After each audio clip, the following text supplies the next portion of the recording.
I knew my mother was dying. I'd known for a long time. Countless nights were spent crying, reminiscing, and trying to spend as much time as possible with her. But I truly realized that her time was coming to an end on a September night as I sat next to her, clutching her frail hands. They used to be so strong. Those were the hands that would pick me up after I fell as a toddler, the hands that would let me lick the batter off the spoon when she baked, the hands that would press against my forehead to check for a fever when I didn't feel well. And now, her fragile hands were in mine as she stared at me with cloudy eyes. It took everything in me to bite back the tears and return her gaze with a smile. I couldn't lose her. She was my everything, my world. But even in those desperate moments, I knew there was nothing I could do to get my mom's youth back. So I did the next best thing. I cloned her. I wanted to pay her back and give her the life she deserved.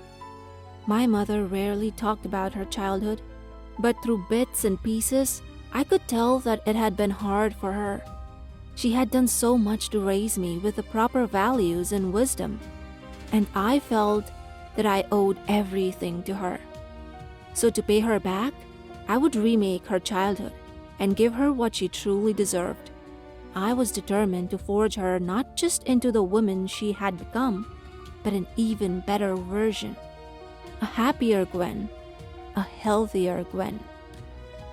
I won't disclose the details of the company here because I don't want them getting in trouble, but the process was seamless. All I had to do was pay in cash and send her body to the lab. Once they were done collecting DNA samples, they would cremate her and send me her ashes. After a bit of waiting, I would get my mother back, except I would be the one raising her as my own. When little Gwen first arrived, I was nervously arranging the house. I wasn't sure why. She was just a baby after all, but my mother would clean before every guest no matter what. Even as I grew older and my visits grew less frequent, she would always do a deep clean before I came home. My heart leapt with joy when the man knocked on the door and handed me my Gwen, still swaddled in a light pink blanket. She looked so much like the faded baby photos I had seen of my mother decades ago. A tear rolled down my cheek as I looked into her eyes, the same dusty blue that I remembered before the glaucoma and the cataracts took away its vibrance. She was beautiful. No, she was more than beautiful. She was my mother. From that day forward, I dedicated my life to raising Gwen the way she raised me. Blood, sweat, and tears were put into math homework, swim practice, chess lessons, and writing. I wanted her to achieve greatness. She would be everything my mother wanted to be in her past life. I would make sure of it. It wasn't always easy, especially as Gwen grew older. She was around 12 when we began fighting more. Every day she would look more like my mother, but act less like her. She put the books away and spent more time borrowing my phone. Instead of swimming practice, she would talk about how all her friends were on the soccer team. The extra math problems Gwen would solve when she was younger were greeted with grumbles and complaints. It was so unlike her. My mother had a deep passion for math that carried her into a career as a mathematics professor. She loved swimming, ever since she first learned how to swim. Even in her later years, laps in the pool offered her weak joints some much-needed relief. And reading was what had turned her into such a well-spoken woman. My mother loved nonfiction. The few books little Gwen did read were usually fantasy, filling her head with unnecessary distractions. She was Gwen. She had the flesh and blood of my mother. They had the same brain, the same heart, the same hands and eyes. So why were their souls so different? The first night Gwen and I had a real fight was when she insisted on switching to soccer. I had been reading a magazine at the table when she approached me, homework in hand. She usually had me review her homework and check for errors. Especially after her chess lessons, she was prone to making simple mistakes. Gwen slid the paper towards me before asking, Mom, would you consider switching me to soccer instead of swimming at school? "Why soccer?" I asked, puzzled. "You've always loved swimming." All my friends are in soccer. Plus, it looks like fun. I set the magazine down on the table and looked at her. Sometimes we need to dedicate ourselves to one thing at a time. It's important to have the discipline to do things, even when they grow hard. I don't want to quit because it's hard, I just don't like it. She sounded annoyed. "You're not quitting. Sticking to swimming will help you later in life." I hate swimming. Gwen cried out. It's boring and the people on the team are weird. Stop acting like you know more than me. "I do know more than you." No, you don't. You don't know me. You just expect me to do whatever you want. She shouted. I hoped the neighbors weren't able to hear. Agitated, I replied, "I'm doing this because I know you. You'll thank me later." Tears welled in Gwen's eyes as she glared at me before stomping off to her room and slamming the door shut. I scoffed at the idea of my mother playing soccer. She couldn't care less about it. Gwen only wanted to join because her friends were there. How selfish. She might not have realized how good swimming was for her, but she knew how much it meant to me. How could she treat me like this? As it got closer to midnight, guilt began to eat at me. Gwen might have acted differently, but she was all I had left of my mother. I didn't want to hurt her. She just wasn't acting like herself. I knew her. I had known her for 50 years. I knew her likes and dislikes.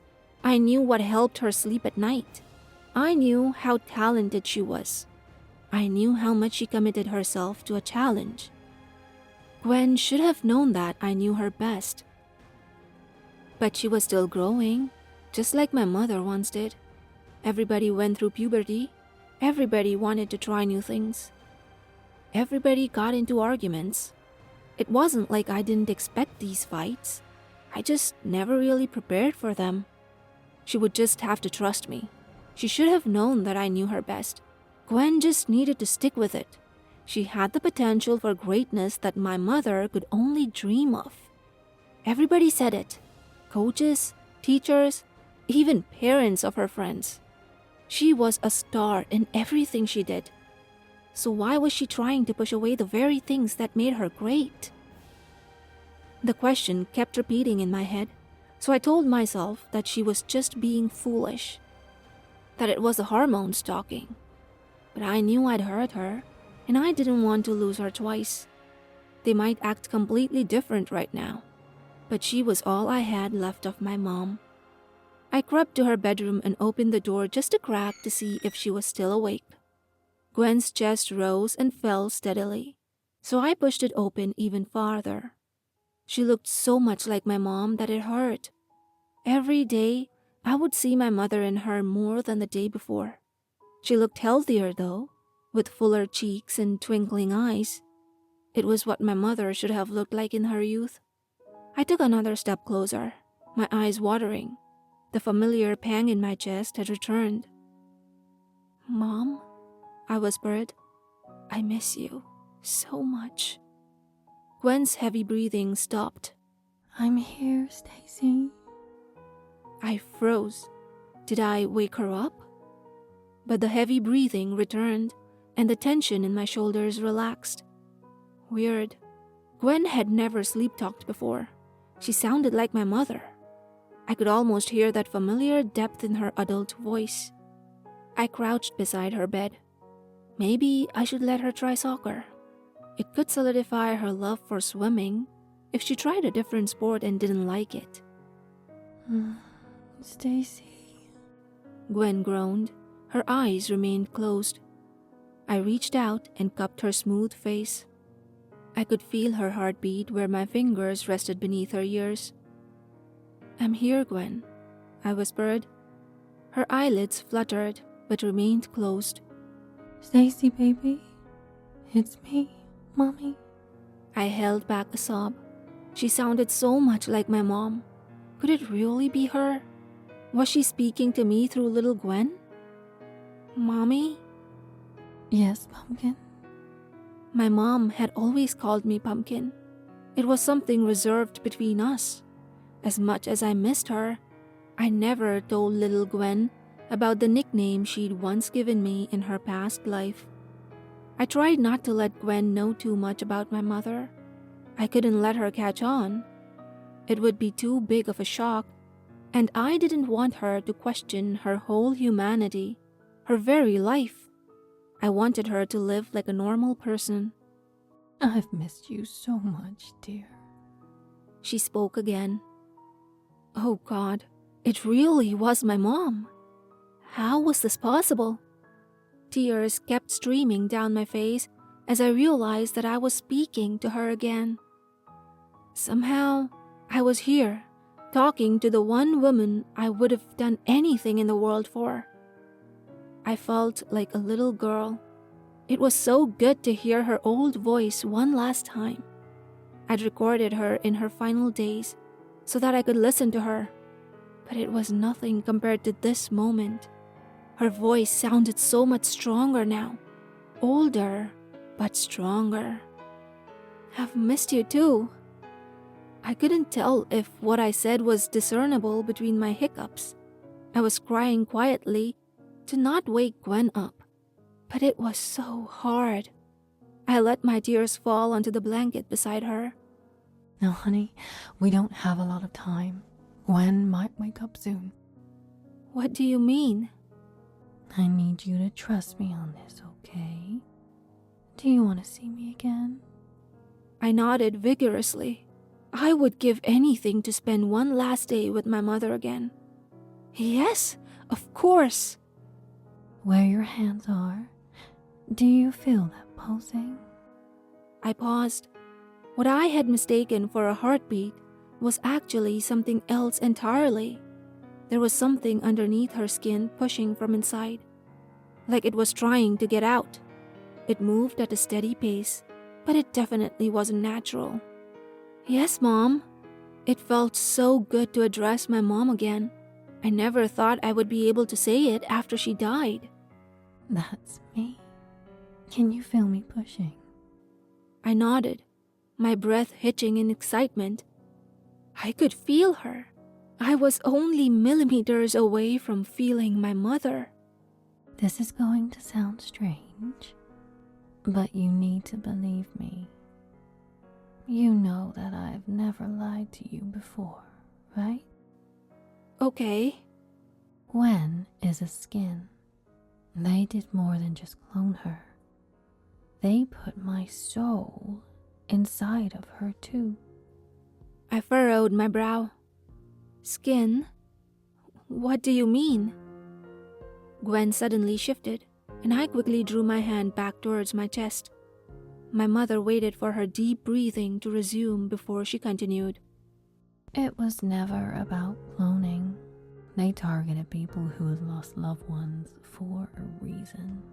They wanted to keep the body and the soul alive. They did more than you asked for, honey. They kept me alive too.